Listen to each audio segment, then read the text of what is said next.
তো আহি গ'লো মই ফোন ফিক্সাৰৰ মোবাইল ৰিপেয়াৰিং ব্ৰাঞ্চ আৰু সন্মুখতে মোৰ পিছপিনে লাগি আছে আসাম গ্ৰামীণ বিকাশ বেংক। এয়া আছিলে আমাৰ মাজত ফোন ফিক্সাৰৰ ৰিপেয়াৰিং ব্ৰাঞ্চ, য'ত নেকি মই আজি আহিছোঁ আৰু আপোনালোকে সকলোবোৰ ইকুইপমেণ্টছ একদম যি লাগে মোবাইল ৰিপেয়াৰিঙৰ সময়ত গোটেইখিনি আপোনালোকে এই মোবাইল ৰিপেয়াৰিং চেণ্টাৰটোত, যোনটো ফোন ফিক্সাৰ বুলি ৰিপেয়াৰিং চেণ্টাৰটোৰ নাম হয়, তাত আপোনালোকে পাই যাব।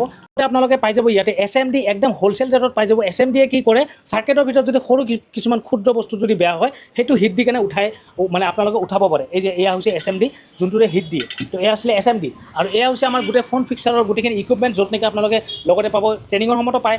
ইয়াতে ফোন ফিক্সাৰত যেতিয়া আপোনালোকে ট্ৰেইনিং কৰিব, তেতিয়া এনেকুৱা আপোনালোকে এইবোৰ গোটেই লেন্স হয়, জুমিং লেন্স হয়, এইবোৰ জুমিং লেন্সেৰে আপোনালোকে গোটেই চাৰ্কেটখন চাব পাৰে।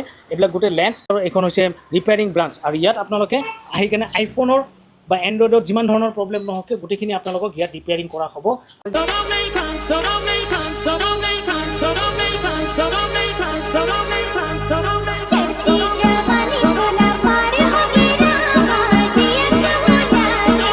এতিয়া মই আৰু লগতে ক'ব বিচাৰোঁ ডিছপ্লে কাটিং। তো ডিছপ্লে কাটিং মানে কি, যেতিয়া আপোনালোকৰ মোবাইলটো ভাঙি যায় কিন্তু ভিতৰৰ মানে পিকচাৰবোৰ দেখা পায়, লাইন লাইন নাহে, তো ওপৰত এখন গ্লাছ থাকে, অৰিজিনেল যোনখন ডিছপ্লে তাতে এখন গ্লাছ থাকে।